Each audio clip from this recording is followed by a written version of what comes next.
Hey, good morning, friends. Welcome to the Bright Side. I am Pharmacist Ben. Thanks for joining us.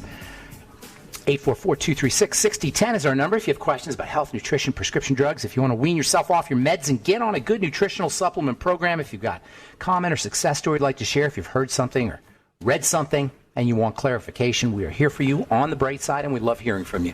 844-236-6010, 844-236-6010. If you want to purchase longevity products, go to brightsideben.com, pharmacistben.com, or criticalhealthnews.com. We've got all the longevity products up, as well as a Join the Team Now link that you can click on, brightsideben.com, pharmacistben.com, or criticalhealthnews.com. If you want to start yourself a home-based business, be in business for yourself, earn thank you checks associated with changing people's lives, changing the world, really, at the most fundamental level there is, which is the level of good health. When you get people on Beyond Tangy Tangerine, the Healthy Start Pack, or any of the other longevity products, you change lives, particularly if somebody has not supplemented before. If people aren't hip to supplementation and all of a sudden they get on the Beyond Tangy Tangerine, it's absolutely mind-blowing the kind of results you get. Lower blood pressure, dropping weight, appetite suppression, feeling better, feeling more energy. I am not exaggerating, people. The kind of results people get when they're on the Beyond Tangy Tangerine and the Healthy Start Pack, especially if they've never been on a supplement program before, is just jaw-dropping and staggering. And this is why longevity and the longevity business have taken off over the last couple of years, and this is why longevity's been around for 22 years. Check it out at truthtreatments.com, pharmacistben.com, or brightsideben.com, and you can also call 866-735-2470, 866-735-2470. Got a guest coming up at the bottom of the hour. Carlin Maddox is going to talk to us about his book, A Path Revealed, How Hope, Love, and Joy Found Us Deep in the Maze Called Alzheimer's. Carlin nursed his wife of some 20-plus years, I believe, till the time she died. She died a few years ago. She suffered from early onset Alzheimer's disease. She was actually a politician in Florida, and she started forgetting things and started to talking gibberish, and she got diagnosed at a very young age with Alzheimer's disease. We're going to talk to Carlin Maddox about his book, which tells the story, A Path Revealed. I have a personal connection to Alzheimer's disease in the sense that my dad had it. He had it pretty bad, and he ultimately passed away from Alzheimer's disease. So I have a personal association, or I feel personally connected to the disease. Carlin will talk to us about his experience with Alzheimer's disease and his wife. That'll be at the bottom of the hour. We'll get your calls here, 844-236-6010, 844-236-6010. All right, so I thought I'd talk today a little bit about something we've talked about in the past, but we haven't in a while, and that is the connective tissue. And the connective tissue and its relationship to the immune system. This is one of the hidden areas that we can work on when it comes to building our immune system. We talk a lot about taking nutritional supplements for the immune system. We talk about vitamin D and magnesium and vitamin C and zinc, and there's a whole bunch of supplements that you could take. But one of the hidden strategies for dealing with immune-based health challenges or supporting the immune system is building the connective tissue. The immune system is based in the connective tissue, and as we get older and as we age, our connective tissue deteriorates, and it's a short jump from connective tissue deterioration to immune problems or a weakened immune system. The connective tissue is, in my opinion, the main determinant of overall health. The connective tissue, in my opinion, is the main determinant of overall health, as well as physical appearance. I've been in the appearance business now since the late 1980s. By that, I mean the skin business. And in the skin business, the very essence of skincare for most people is the connective tissue. We're focused on the connective tissue as a source of good connective tissue, as a source of a beautiful physical appearance. That's why we use skincare products for the most part. We apply skincare products to the surface of the skin, but what we're really looking for is to build collagen. We're really looking to get a thickness and a beefiness and a plumpness to the skin.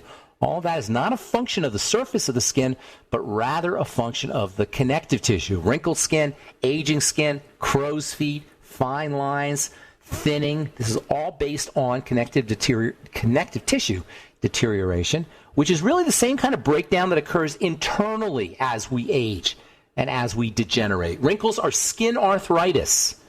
Aging is body arthritis. Liver disease is liver arthritis, fibrosis of the liver, cirrhosis of the liver, fatty liver is a version of the deterioration of the connective tissue that the liver sits on. All the organs of the body sit on a framework of connective tissue. Parkinson's disease is brain arthritis. By the way, both Parkinson's and Alzheimer's are related to the digestive system, and this is a key to understanding how to build connective tissue. I was just reading yesterday how Alzheimer's disease is now believed to start in the gut. I've been saying this for years. You don't have to wait for research if you understand biochemistry. Parkinson's disease, which is very similar to Alzheimer's disease, the same thing, begins in the gut, and it's ultimately a fibrotic state, which is the end result of a deterioration of connective tissue. Heart disease is heart arthritis. The heart, like the liver and the other organs of the body, sit on a framework of connective tissue. This is so darn important because it simplifies our health protocols. By the way, the immune system and the circulatory system are also connective tissue based.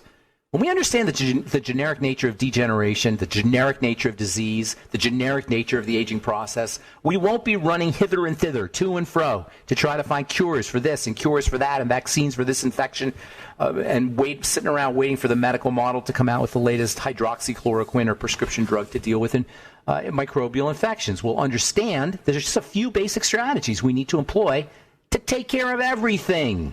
This is so important. There's just a few things we need to do to take care of everything. There's just a few basic strategies we need to do to take care of our health. I talked about this, by the way, in my Moment of Truth today.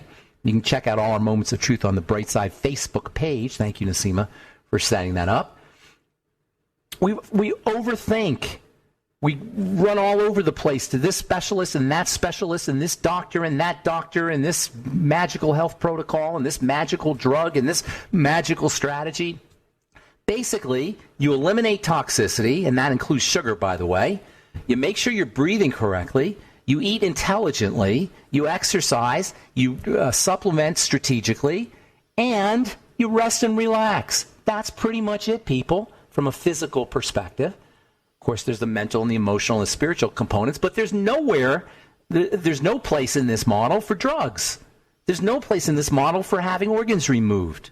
If this is how the medical model operates, we overthink when common sense tells us that keeping the body strong is a question of how we live our lives. As far as the skin goes, you want to regard most skin problems as connective tissue problems, even if they seem like they're on the surface of the skin. The connective tissue is what feeds the skin via the blood. The connective tissue is what detoxifies the skin via the lymph and the immune system. You want to focus on all health issues and all skin issues first and foremost by focusing on connective tissue. And the key to focusing on connective tissue is to understand the nature of the digestive system and toxicity that enters into the connective tissue and the body via the digestive system. All right, I'm Pharmacist Ben. 844-236-6010 is our number.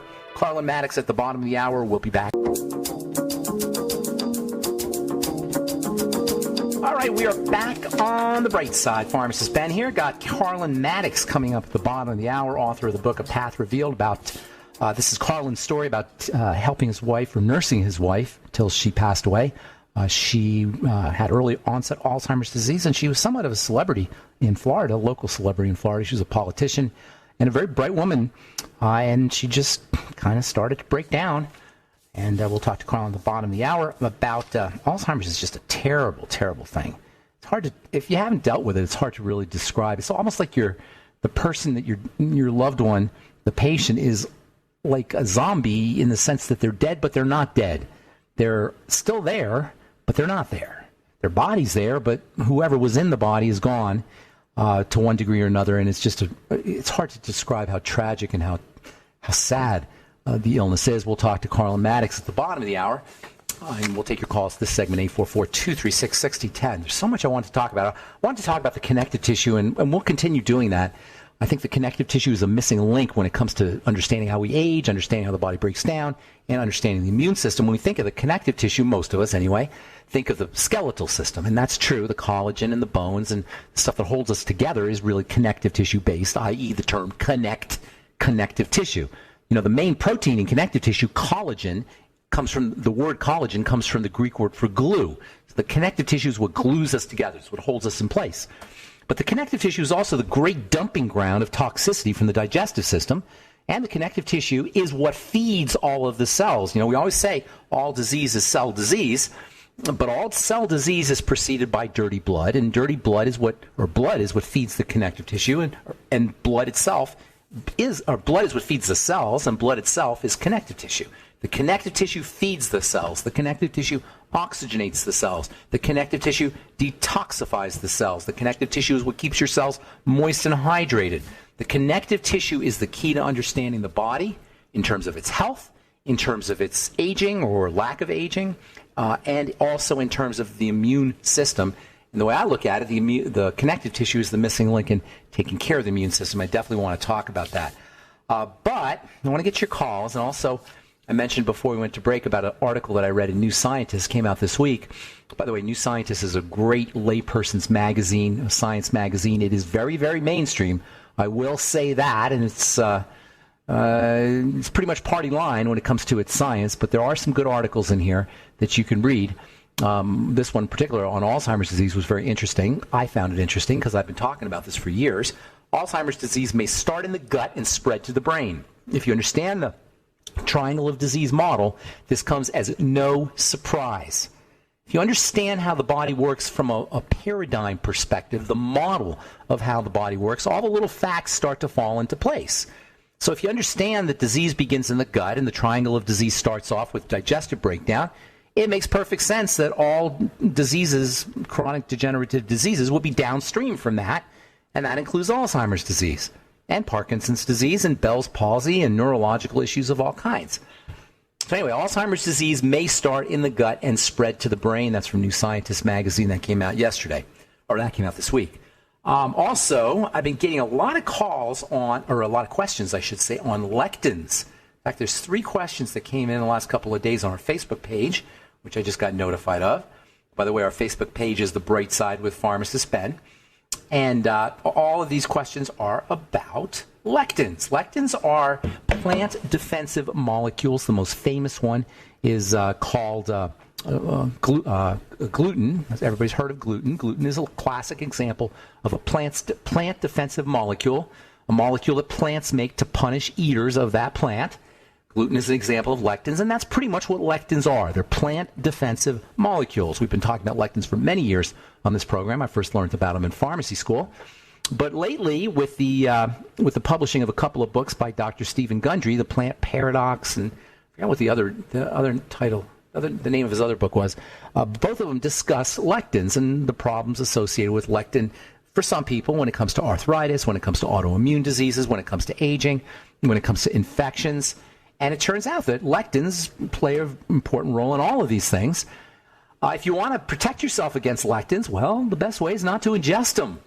Don't eat the wheat. Don't eat the grain. Seeds, by the way, are nature's richest source of lectins, which makes sense because nature does not want you eating its seeds. Or at least crushing them up and digesting the seeds. Sometimes nature wants you eating the seeds so you can pass them on intact. And that's one of the ways that nature spreads its plants. But when you digest your seeds, when you crunch up the seeds and process the seeds in your digestive system, nature doesn't get the benefit of those seeds. So there are components in seeds, and grains are seeds, and corn is seeds, and wheat is seeds. There are components in these seeds / grains that function to protect the plant against eaters of those seeds. And those molecules, for the most part, are lectins. The best way to protect yourself from lectins, don't eat them. But if you are going to eat lectins, there are some nutritional supplements you can use to protect yourself from lectins. Some of them will be found in lectin blockers, they call them. There's a lot of supplements out there that claim to be lectin blockers. Not surprisingly, Dr. Gundry has some lectin blockers. But you don't need to buy anything fancy to get a lectin blocker. One of the best lectin blockers is connective tissue. Eating connective tissue acts as a lectin blocker. Components in connective tissue divert lectins away from your connective tissue. So when you eat cartilage, it acts like a decoy for the lectins lectins you might have ingested. Glucosamine is the same thing. So using your glucogel caps, you're enjoying the pig pack, eating cartilage-containing foods, that's probably, if not it's certainly one of the best ways to protect yourself from lectins. Another great strategy to protect yourself from lectins is to slime them away. Yes, just like you can divert or detour lectins towards cartilage and glucosamine, you can also slime them away with polysaccharides. Okra, for example, contains lots of polysaccharides. Mushy fruits and vegetables, pears, contain polysaccharides. Seaweed contains polysaccharides. Your fucoidan Z is a natural lectin blocker. Lots of great strategies you can use, nutritional strategies you can use to block lectins. And of course, one of the most famous of the lectin decoys is mannose. Many of you people have heard of mannose for bladder infections. Mannose works to protect against bladder infections by sliming away the bacteria, the E. coli that causes bladder infections. But mannose will also slime away lectins. So make sure you're enjoying your cranberries and your dates and your figs and your okra and your pears and your other mushy, soluble fiber-rich, polysaccharide-rich fruits and vegetables, as well as cartilage and glucosamine, your glucogel caps, for protecting yourself from lectin. All right, 844-236-6010. Let's squeeze in a phone call here. Ross in Alberta, good morning. What's going on, buddy? Ross. Do we have Ross? Ross? No? Going once? Going twice? Going three times? I guess that's not the end of the world because we're running out of time here. Ross, I don't know what happened to you, buddy, but call back on our next Brightside episode. We do have a guest coming up at the bottom of the hour, Carlin Maddox. We're going to talk about his book, A Path Revealed, telling his story about nursing his wife, Martha, till the time she died. She was diagnosed in 1997. I believe she lived for 17 years after that, and Carlin took care of her. The book is Path Revealed. It's his story about taking care of his wife, Martha. You're listening to The Bright Side. We'll be back with Carlin Maddox right after this. Don't go away.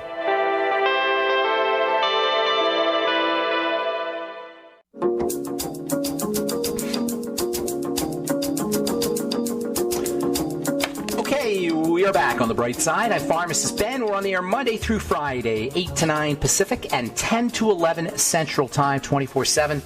On the archive pages at brightsideben.com and benfuchsarchives.com. Also have longevity products up on all our websites, brightsideben.com, pharmacistben.com, and criticalhealthnews.com. If you want to purchase our Truth Skin Health products, you go to truthtreatments.com. Never any preservatives, fragrances, fillers, waxes, emulsifiers, water, silicone, vegetable oil, nothing your skin doesn't need or doesn't want in any of our True Skin Health products, all formulated in my compounding pharmacy for healing burns, for healing cuts and scrapes, for preventing scarring from post-surgical trauma, and now made available to you as beauty products.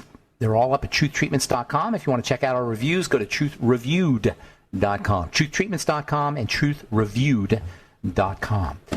All right, thanks. I am really excited to have our guest on. Super nice guy. I've talked to him a couple times. His name's Carlin Maddox, and he's the author of a book called A Path Revealed, How Hope, Love, and Joy Found Us Deep in a Maze Called Alzheimer's. Carlin is I think he's the editor and the publisher and owner of the Maddox Report, according to his bio here, Tampa Bay's business magazine. He's a writer as well for the St. Pete Times, and he's got some really interesting things to say based on his personal experience of dealing with his wife. The book is A Path Revealed, How Hope, Love, and Joy Found Us Deep in a Maze Called Alzheimer's. Please welcome to the Bright Side, Carlin Maddox. Hey, Carlin. Hi, Ben. How are you doing this morning? Good to talk to you. You know, I didn't get a chance to see your bio, but now that I'm checking it out, I see that you're a journalist as well, as an author. I was. I'm retired at this point, yes. Okay. All right. Well, that is good to know. So, when you and I talked on the phone a couple of weeks ago, I told you that I have a personal connection to the Alzheimer's disease, and we talked a little bit about that. But your story is very intriguing to me and very interesting because you nursed your wife from a very, very young age. So why don't you tell us a little bit about first tell us a little bit about your wife, and then tell us a little bit about your experience. Okay. Martha was a high-energy person, and we have 3 kids, and but all the time that we have the kids, Martha was on the city council here in the 1980s in St. Petersburg, Florida, and then later ran for a legislative seat in the state legislature in Florida. She's just involved with a lot of things and just had a lot of friends, very engaging, just a very vital, vibrant person, and just would wear me out at times, just in terms of things that she wanted to do. It was in 1997, 3 weeks after Martha had turned 50, that she was diagnosed with early onset Alzheimer's disease, and it didn't turn our world upside down. Our world just imploded before us when we got this news. Did you know? I'm sorry to interrupt. Did you know anything about Alzheimer's disease before this? I may have heard the name, but I had paid no attention. I was 52. Martha was 50. Our kids were still in college and high school, so we were just not even thinking about that. And they had not really known anybody with Alzheimer's, older people at that point. So no, to answer your question, no, I had not been thinking about it. But what I was going to say was, as we looked back, a year before Martha's diagnosis, there was an event. As I mentioned, she was running for an open seat in the Florida State Legislature, and there was an event where Martha, along with the other candidates, were talking. This was the most important political event of that campaign, and so the audience would ask the candidates questions, and each of them had to respond to each of the questions. Well, I've seen Martha in events like this, and she just handled these with common sense, clarity, civility, and whatever else. But she had to ask for every question to be repeated. Wow. And then when she tried to respond, they were just askew. They were off by a bit. They just didn't quite make sense. And wow. I had no idea what was going on. And when Martha and I got home, I said, Martha, what was going on? What happened up there? And she said, what do you mean? She thought things went well. And I had no idea what this implied or meant. But as I said, this was a year before her diagnosis. And so from that point to September of 1997, we tried to, the children and I worked with Martha trying to figure out what was going on, finally tried to get her into a doctor. And it took us until July to get her to agree to go to a doctor. So there was just a lot of stuff going on there. Did she have any moments of clear-headedness and lucidity where she knew what was happening to her? Or was it always she was unaware? Well, she didn't know what was happening in terms of it being Alzheimer's. She realized that she had some kind of memory issue going on. And, she was in politics, and she was forgetting names, and she was forgetting appointments. And so that's not a good those aren't good traits to have when you're in. Did you ever get to talk? Did you ever get to talk to her about what was happening, what the future would bring, her fears? Was she scared of what was happening or what was going to happen to her? Did she ever have any moments like that? Not in advance of the diagnosis. So after the diagnosis, did you get to did she get to tell you about what life was like for her? Was she scared of what was about to happen?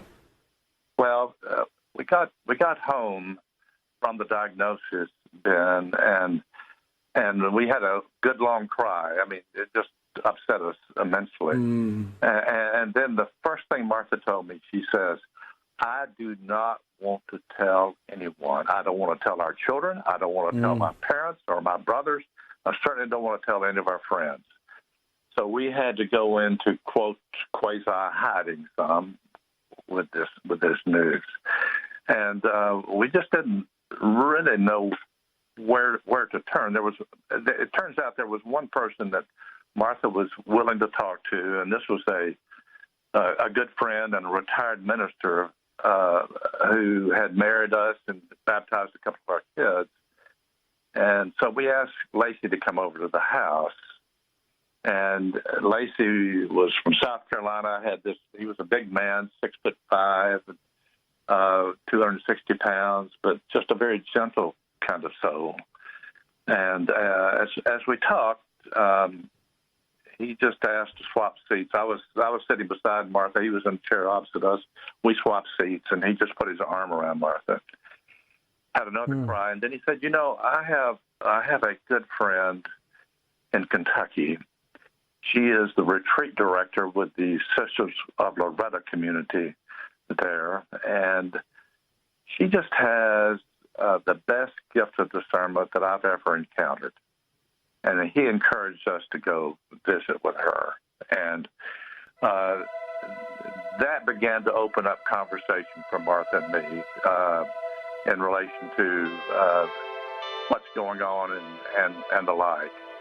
Hey, Carlin, we got to take a break. Okay. Carlin. When we come back, I want to talk about stress busters for caregivers, and then also want to talk about the relationship of art and art therapy when it comes to Alzheimer's dementia. We're talking to Carlin Maddox. His book is A Path Revealed. I'm Pharmacist Ben. You're listening to The Bright Side. We'll be back after this.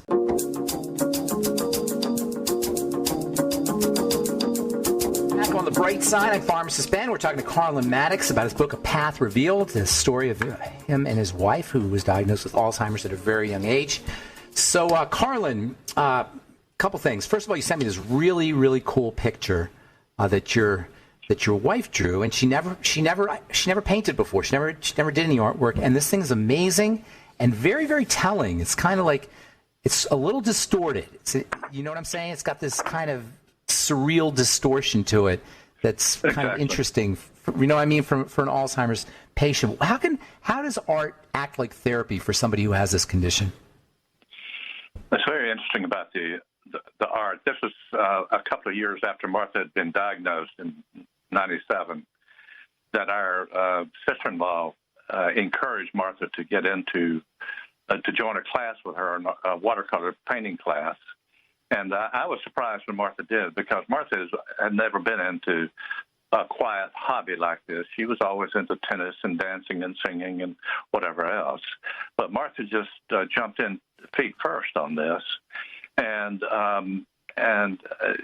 just what was beginning to show, the one picture you're talking about, I call it her self-portrait. I don't know what Martha had. But Did it look like her?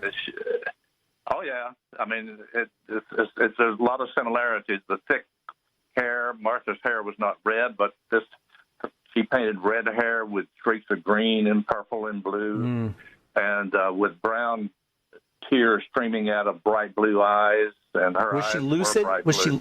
Was she lucid at this point? Like you could talk to her about it? Yes. I mean, yes. She was getting her talking was more erratic, but we were still able to communicate and understand what was going on. She would have me go out to the arts and crafts store with her and say, "We need this, this, this, and this." And so what happened with this art class? Martha's confidence suddenly just resurged. She was always a confident person, but her confidence just disappeared when we got the news about Alzheimer's. And so her confidence just came back just in full. And it was great to see. And she stayed with this art class for a couple of years, 2 to 3 years, and then it just faded away then. But that was a very encouraging time. So this picture, I wish everybody could see this. It's much more than a self-portrait, Carlin. There's hidden figures in here. There's so much. There's mystery details that you have to really look closely. That she must have intentionally put these in here. There couldn't be accidents, because they're really clear pictures, but they're hidden. It's just brilliant. Well, you know what I'm saying? I mean, I talked to the art teacher. She pulled me aside one time, not just on this picture, but the others that she did as well. She said, "Carlin, I just don't know where Martha's use of color is coming from. This is not something I can teach or anybody can teach someone. This is coming from somewhere beyond my understanding." Yeah, beyond's good. Beyond's a good word. Do you think one part of the brain turns off and another turns on, and we consider it to be a disease because we're just so we value one part more than the other, so we consider it to be a disease, but really, in a way, what's happening is another part's being turned on? That's above my pay grade, Ben. I don't know. Okay. What's going on? Fair enough. It was. I can tell you, as her caregiver, as her husband, this was just a very delightful stage to be in. It was such a relief. How long did she last after this stage, would you say? Well, Martha was diagnosed in '97, and our odyssey with Alzheimer's went on for 17 years. And then when did she become an artist? Was it in the middle or was it at the beginning? 2009, that time period. So it's about 5 years before she passed on? What?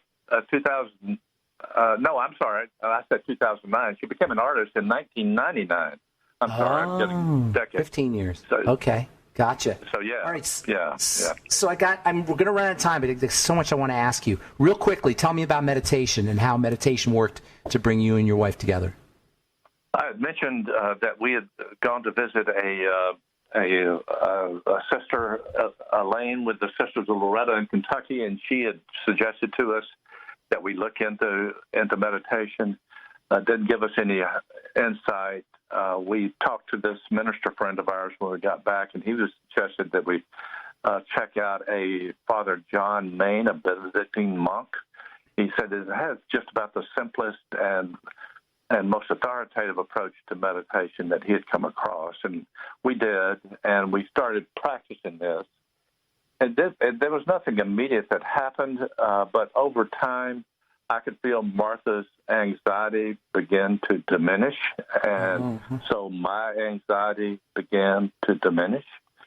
And there were some incidents later that this meditation just really helped us. When Martha was in a nursing home, she went into a nursing home in 2008, about a decade after her diagnosis, and I would often find Martha curled up in a fetal position with her right arm behind her neck, and she just seemed anxious about what, I don't know. And I would often just sit down with her, slip my hand into hers, and begin to quietly repeat the word that we had been given and were using for all this time. And pretty soon, she just relaxed. She either went to sleep or began to look around. And I just felt a peace in that room that I just have just a quality I haven't felt since then. But do you meditate still? Do you still meditate? Still do, yes. Yeah. It's a beautiful. We talk about it on the program a lot. I wish everybody could understand how important and how powerful it is.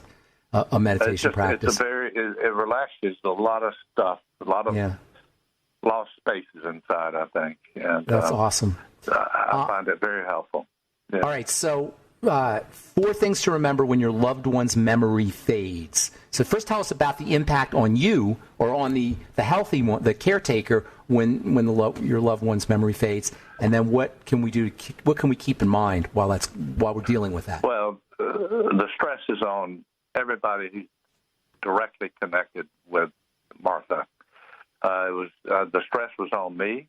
The stress was on our children, and it was just very important for all of us to learn to get into a de-stressful position. I mean, anybody who's experiencing this right now knows exactly what I'm talking about, the frustration, not understanding, of not knowing what the person needs. I had to learn to step into Martha's world, and our children had to learn to step into her world to try to connect with her. That was a process. It wasn't an immediate kind of thing. This meditation helped. What also helped for me, when our 2 older children, after they graduated from college and returned home, they gave me a weekend, a month off. I went up to a nearby monastery and just spent the time there venting and praying and reading and whatever else. That's very important, to have family and friends who are willing to help. I know not everybody has that opportunity, but if you can do that, draw on that, because it just really helps you get through the day. I mean, one of the sad statistics, Ben, is that caregivers, more times than not, may die before the ones they love in these kinds of situations. And it's just really important to watch your own care as well as your spouse's and loved one's care. Well, along those same lines, if somebody is dealing with a spouse or a loved one who's got Alzheimer's or dementia, what are some stress busters, some stress-busting ideas? Meditation is one. Meditation is one. Getting friends and family to help you, and not to be bashful about that. I was very shy. I thought I could do this myself in the beginning, but found out very quickly I could not do that. a friend told me early on, said, Carlin, as you're going through this, you need to learn to be gentle with yourself. I got very frustrated. I got very upset that I could not do what I thought we needed to have done. So that was important, just to be gentle with myself. Another friend just said, look for the little things. I mean, within all the frustration, try to open your eyes and see the little things. And one of the little things we've already talked about was this art unfolding for Martha. I mean, that was very important in our process here. There's no formula to this, Ben. This is you learn as you go kind of a process. It's good to find a support group that you're comfortable with. I didn't find one at the time, but I had mentors who kept showing up through this 17 years who helped me with particular issues that I was dealing with at the time. I mean, Martha's doctor, this minister friend, this sister. Carlin, we're out of time, buddy. But you're paying it forward. You're doing exactly what you should be doing, and thank you so much for doing it. A path revealed, how hope, love, and joy found a steep in a maze called Alzheimer's. Thank you so much, Carlin Maddox. That was Carlin Maddox, and that's it for The Bright Side. I am Pharmacist Ben. Have a wonderful, beautiful, awesome, spectacular day. We'll talk to you later, folks. Bye for now.